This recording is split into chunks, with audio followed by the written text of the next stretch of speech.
Hello students, this side Meena. So today now we will study about our next chapter in psychology, that is self and personality, chapter number 2. In this chapter we will come to know that what is the concept of self and what are the ways for the self regulation of the behavior. After this we will also learn about the concept of personality and how it is different from self. What are the approaches to study the personality and how can we develop the insight into a healthy personality and some techniques for personality assessment also. So this chapter is very important from the board perspective also. So let's discuss the chapter. The study of self and personality help us to understand not only who we are but also our uniqueness as well as our similarities with others. By understanding self and personality, we can understand our own as well as others' behavior in diverse settings. Several thinkers have analyzed the structure and function of self and personality. Because of this, as a result, we have different theories, perspectives on self and personality today. So, this chapter will introduce to us to some basic aspects of self and personality, and we will also come to know about some particular theories that are related to the self and personality and certain methods of personality assessment. Firstly, our first concept is self and personality. Self and personality refers to some particular ways in which we try to define our existence. This existence include our experiences, our ideas that are subjective in nature, and it represent the self of a person. We behave differently in given situation, but sometimes it happens that we behave similar in different situations. When we follow the same pattern and stable pattern of behavior of responding to particular situation in the same manner, that stable pattern of behavior is known as a personality of that person. For example, like if one person is in habit of expressing his happiness by doing dance, then we can say that this is a stable pattern of the behavior, that whenever the person got the opportunity of happiness or enjoyment, the person express it by doing dance. So this is a stable pattern of the personality. These personalities we can reflect in diverse behavior of the persons. Our next topic is concept of self. In this concept we try to understand that how we look at ourselves.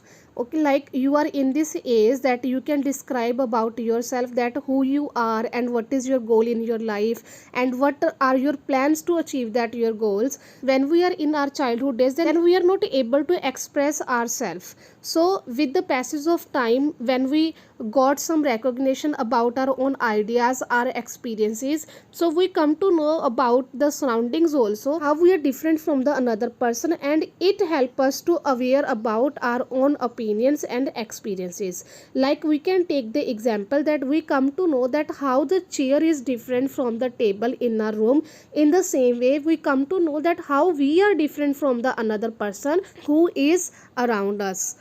In the same manner, our parents, friends, teachers and other persons play a very important role in shaping a child's ideas about the self. When we interact with the other people, then our experiences and the meaning that we try to give to ourselves, that also changed with the passage of time. Our next topic is personal identity. Personal identity refers to those attributes of a person that make one person different from the others. Like if you are standing with your brother, then I will ask you the question that how you are different from your brother. Then definitely you will describe yourself that my name is this and my brother name is this, and after that you can be different in the qualities that you are having and the capabilities and the potentials that make you different from your brother. Maybe you are good in singing, maybe you are good in dancing, and your brother is good in outdoor activities or in sports. It also include difference at beliefs of the person, that in what type of beliefs and values you are having and what type of beliefs and values your brother is having. Our next one is a social identity. When any person trying to link him or her to the social and cultural group by saying that I am a Hindu, I am a Muslim, I am a Brahmin, I am a Adivasi, then it means that the person trying to indicate his social identity. So we can say that self refers to the totality of an individual's conscious experiences, mean to say to whom the person is aware that this is my personal experiences, ideas, thoughts and feelings with regard to himself or herself. These experiences and ideas define the existence of an individual both at a personal level and at a social level. Our next topic is self as a subject and self as a object. Self as a subject mean to say when we try to describe our entity or our personality that does something, mean to say if I am doing something then I will be considered as a subject. Then like I am a dancer, mean to say what I am doing dance, so I will consider myself as a subject. But we describe ourselves as an object on which something is done, like I am the one who easily gets hurt. Who gets hurt? I am getting hurt by someone. So here I am not doing anything, but I am getting affected by someone. So in the first case, we are describing the self as a subject who is doing something, and in the later case the self is described as an object which gets affected by someone. As a subject, I am also considered as a knower who knows something that what the person is doing, and as an object I also considered myself as a one person who gets observed, and after that the person come to know about herself or himself. So this dual status of self should always be kept in mind. Our next topic is kinds of self. There are several kinds of self. These kinds formed as a result of interaction with our physical and the social cultural environment. In this, mainly we are dealing with the two types of self. Personal self leads to an orientation in which one feels primarily concerned with oneself. In this we include person's biological needs, his psychological needs and social needs, the person's context with his environment, and all these components include in the personal self of the person. We laid main emphasis on the person's life such as personal freedom, personal responsibilities, personal achievements and personal comforts. On the other hand, social self emerged when the person tried to make relation with the others, and in this our main emphasis is on cooperation, unity, sacrifice, sport, and so on. This self values family and social relationship. It is also referred to as a familial and a relational self. Our next topic is cognitive and behavioral aspects of self. As we know that psychologists from all parts of the world have shown interest in the study of self. These studies have brought out many aspects of our behavior related to self. The way we perceive ourselves and the ideas we hold about our own abilities and the attributes is also called self-concept. If we talk about at a general level, the view of oneself will be in two ways, with either positive or negative. But on the other hand, if we talk about at a more specific level, a person may have a very positive view of his own athletic bravery at one hand. On the other hand, the person may have a negative view of his own academic talents where the person is not able to perform well. In the same manner, one person may feel positive about his self-concept if one person is good in reading ability, but the same person may feel negative self-concept if the person is not good in mathematical skills.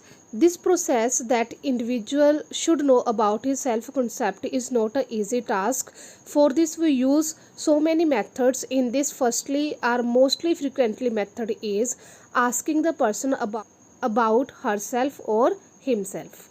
Our next topic is self-esteem. Self-esteem is an important aspect of self. Self-esteem is an important aspect of our self.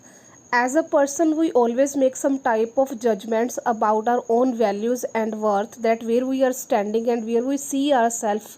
This value judgment of a person about himself or herself is called as a self-esteem. Some people may have a high self-esteem, whereas others may have low self-esteem. In order to assess self-esteem, we are having a variety of statements to ask from a person, which indicate that to which extent these statements are true for him or her. For this, we can take an example. If we have prepared so many statements and we present these statements to a child and we ask the child in a direct manner, I am good at homework, or I am the one usually chosen for the game. The child is actually good at homework, or if a child reports these statements to be true for him, then we can say that child's self-esteem will be high in comparison to someone who will say no to these statements. If we talk about the studies indicate that by the age of 6 to 7 years, children seem to have formed self-esteem mainly in the four areas, that is academic competence, social competence, physical athletic competence, and the physical appearance, which become more refined with age. Self-esteem shows a strong relationship with our everyday life. For example, if children with a high academic self-esteem perform better in school than those with low academic self-esteem, and children with a high social self-esteem are more liked by their peer groups than those with low social self-esteem. Children with low self-esteem in all areas are often found to display anxiety, depression, and increasing antisocial behavior, but warm and positive parenting helps in the development of high self-esteem among children. On the other hand, children whose parents help or make decisions for them even when they do not need assistance often suffer from low self-esteem. In this category, our next topic is self-efficacy. Self-efficacy is another important aspect of ourself. Some people believe that they can control their life outcomes, whereas some people believe that the outcomes are controlled by luck or fate or other situation factors. Like we can take the example of passing an examination. If the examination of a child is very difficult, then maybe one child can feel that he can control this situation by doing the hard work and he can overcome this difficult exam also. On the other hand, one child can feel that it is in his luck that he has to face this type of difficult exam. So it depends on the person's controlling parts and who believes that he or she has the ability or behavior required by a particular situation demonstrates high self-efficacy. The notion of self-efficacy is based on Bandura's social learning theory. Bandura's initial studies showed that children and adults learned behavior by observing and imitating others. People's achievement and their convictions about their own effectiveness also determine the types of behavior in which they would engage, as also the amount of risk they would undertake. Strong sense of self-efficacy allows people to select, influence, and even construct the circumstances of their own life. These type of people who are having high self-efficacy, they seem less fearful. We should remember some people with high self-efficacy have been found to stop smoking the moment they decide to do so. Our society, our parents, and our own positive experiences can help in the development of a strong sense of self-efficacy by presenting positive models during the formative years of children. Our next topic is self-regulation. Refers to our ability to organize and monitor our own behavior. People who are able to change their behavior according to the demands of the situation or external environment are high on self-monitoring. Many situations of our life require resistance to the pressures that are created by a situation, and there is a need to control over ourselves also. This is possible through what is commonly known as the willpower. As human beings, we can control our behavior the way we want. Learning to delay or defer the gratification of need is called self-control. Learning to delay mean to say, like, if we are having today a craving for eating a ice cream but we are not able to buy it, so we have that gratification in ourselves, that we instruct ourselves or we control ourselves that it's okay that today I will not eat but tomorrow maybe I can buy it. So this is known as a self control. Self control plays a very important role in fulfillment of long term goals. Indian cultural tradition provides us with certain effective mechanisms, like during fasting we try to control our craving for eating food, or during the rosa also, and when the person is non-attachment with the worldly things also. In this way the person try to develop self-control. There are number of psychological techniques of self-control, like observation of our own behavior. By doing observation of our own behavior, we come to know about some aspects of our behavior which need modification, or some behavior which give us strength. So observing our own behavior is a very good technique of self-regulation. Our next one is self-instruction. We often instruct ourselves to do something and behave the way we want to. Such instructions are quite effective in self-regulation. Next one is self-reinforcement. This is the third technique. This involves rewarding behavior that have pleasant outcomes, like you may go to see a movie with friends if you have done well in an examination. So these techniques have been tried out and found quite effective with respect to self-regulation and self-control.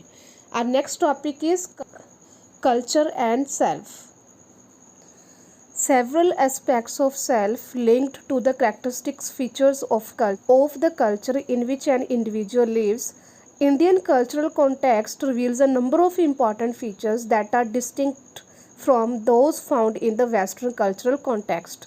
The most important distinction between the Indian and the Western view is the way the boundary is drawn between the self and the other. In the Western view, these boundaries appear to be relatively fixed. In the Indian view of self, on the other hand, is characterized by shifting nature of this boundary. Sometimes we include the other persons also in our life and we try to build a relationship with another persons, but in the next moment it seems to be completely withdrawn from it and we try to focus fully on our individual self, like our personal needs and the goals. But in the Western view seems to be hold clear boundaries between self and other, man and the nature, subjective and the objective. But in the Indian society we don't have such type of clear boundaries. And the second thing, in culture, the self and the group exist as two different entities with the clearly defined boundaries. Individual members of the group maintain their individuality, but in the Indian culture the self is generally not separated from one's own group. Rather, they both remain in a state of harmonious coexistence. They try to build relationship with the another person that are in their own group. In the Western culture, on the other hand, they often remain at a distance. That is why Western cultures are characterized as individualistic, whereas many Asian cultures are characterized as collectivistic. So this is all for this video. In our next video we will try to discuss our next topic. So till the time, try to read this concept thoroughly. Thank you.